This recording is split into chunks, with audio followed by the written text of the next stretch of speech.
Privilégios. Do latim privilegium, que vem de privus. Segundo o dicionário, oportunidade ou permissão dada a certas pessoas ou coisas com exclusividade. E pro seu Zé, aqui do botequinho aqui da esquina, filhinho de papai. Oi gente, tudo bem com vocês? Eu espero que sim, bem-vindos a mais um vídeo aqui do canal. E hoje a gente tá aqui pra falar do personagem que correu atrás, que no começo ninguém dava nada, que foi conquistando seu espaço, que as pessoas foram reconhecendo e acreditando. E no decorrer da história foi se tornando um dos personagens principais da Vila da Folha, que, se a vila existe até hoje, é por conta. E que no final ainda foi de pau a pau com a deusa Coelho, Kaguya. É claro que eu tô falando de Haruno Sakura, ou Sakura Haruno, ou Sakura. Agora falando sério, a gente tá aqui pra falar mal de uma coisa que é muito difícil, que é falar mal do personagem Naruto. Afinal de contas, ele é um dos personagens mais amados das histórias dos animes, quiçá da cultura pop. E concordar que o Naruto é minimamente especial. Afinal de contas, já no comecinho do anime, o terceiro Hokage diz que o quarto Hokage selou a raposa demônio de 9 caudas nessa criança que tem negocinho de gato. Então a gente sabe que ele é especial, a gente sabe que o Naruto tem uma coisa ali e que ele tende a crescer, até porque no primeiro episódio ele faz uns 1000 clones, o que quer dizer que ele tem muito chakra. E é como todo personagem de shonen, né? A gente sabe que ele começa ali muito fraco, mas que ele tem um potencial, que ele é diferente. Mas quando eu tô falando de privilégios, eles começam a partir do momento que você repara que o Naruto tem o mesmo cabelo do outro único personagem que tem esse mesmo cabelo espetado e amarelo, que é o quarto Hokage, ou seja filho do pai da Ino, mas eu acredito que o pai da Ino não tem essa índole de largar uma criança abandonada. Afinal de contas, o nome dele não era Hiruzen Sarutobi. Então talvez você já comece a imaginar ali que o Naruto é mais do que só o portador. Talvez ele seja filho de um dos patrões. Não tenho culpa se ela não tem um pai que oferece emprego pra ela. Além disso, a gente vê que o Naruto sofre bullying constante, principalmente dos adultos, e as crianças repetem as atitudes dos adultos, igual na vida real. Então a maioria das crianças e todos os adultos praticamente ignoram o Naruto, tratam ele bastante mal, às vezes deixam ele sozinho brincando na balança enquanto o pessoal tá brincando lá. O que aqui sai totalmente do personagem é muito tocante, é muito triste a gente pensar que o Naruto passou realmente por isso.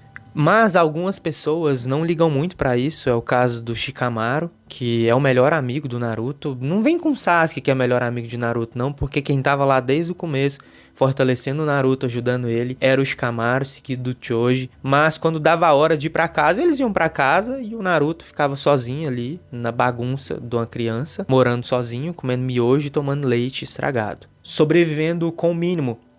Então ele recebeu muita ajuda do Ichiraku, que é o velhinho que faz lamen, e ele recebia de vez em quando um dinheiro ali do terceiro, mas quem realmente ajudava ele mais, mas também era uma criança órfã, um adolescente órfão pra falar assim, era o Iruka, que é meio que uma espécie de Naruto, se a gente for pensar, é um cara fracassado, então ele reconheceu que o Naruto era fracassado também, não sei como, né? O Iruka podia falar, então, seu pai é o quarto Hokage, você é um dos últimos Uzumakis vivo, mas ninguém falava nada, por ordem de alguém. Entendo. Então a gente vê que o Naruto tinha tudo pra ser uma pessoa ruim, com vários transtornos e tudo mais, ser uma espécie de um Gaara, às vezes até pior. Mas o Naruto ele tem uma coisa, que é a perseverança, ele nunca desiste. Afinal de contas, palavras de Jiraiya, um ninja é aquele que persiste.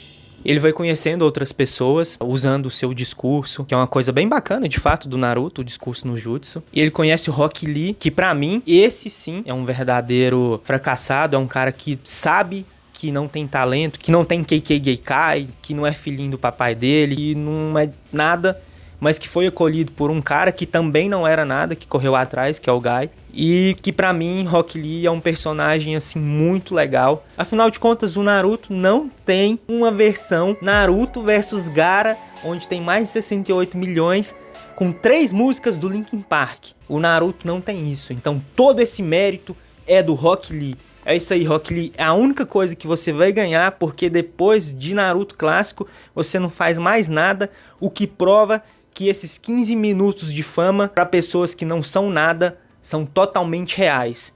Inclusive eu tenho até um vídeo aqui de 1 milhão sobre um assunto que eu falava antes, e eu tenho certeza que eu nunca mais vou ter outro vídeo de 1 milhão de views, porque eu já tive os meus 15 minutos de fama, e tá ótimo.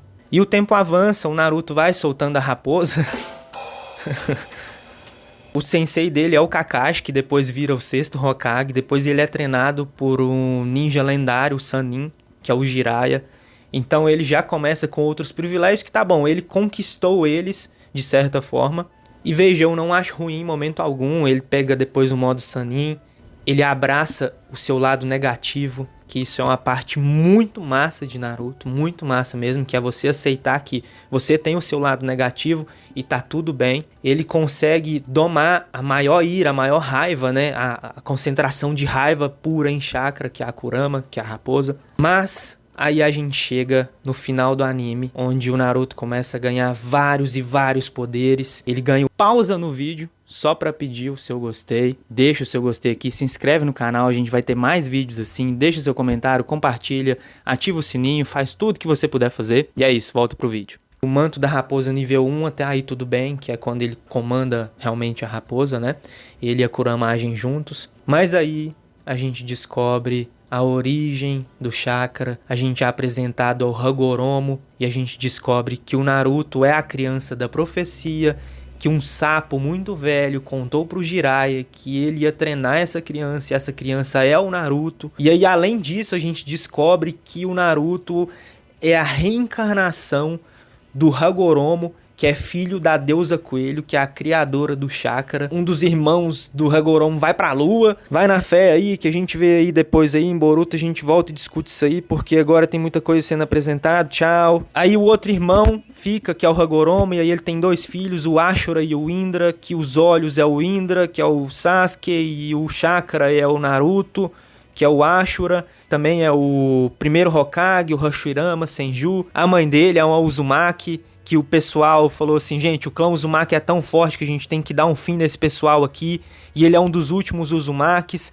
Então sim, o Naruto é um filhinho de papai, ele herda, né, finalmente a empresa do pai, que já foi do pai, que era do antigo professor dele, que foi meio que da vovó dele, que foi meio que de quem ele reencarnou, que era meio que parente, porque antes o Senju e os Uzumaki eram meio que uma mesma coisa, por isso ele herdou o chakra do Hagoromo e o Hagoromo, enfim, coisas. E ainda assim, com isso tudo, Naruto é um dos melhores personagens pra mim da história dos animes, da história da cultura pop. E Naruto pra mim é um dos melhores animes já feitos, tanto Naruto clássico, um pouco menos o Shippuden, mas são animes excelentes. No final das contas, eu fiz um vídeo gigante pra no final bater palma pra milionário. E a gente tem que levar em consideração que esse anime seria muito melhor se fosse aquele sonho que eles tiveram lá, o mini Tsukuyomi, onde a Sakura é a principal. Mas eu acredito que eles não fizeram isso, porque a Sakura ela já tem um anime que chama Sakura Card Captors, que inclusive você não deve ver.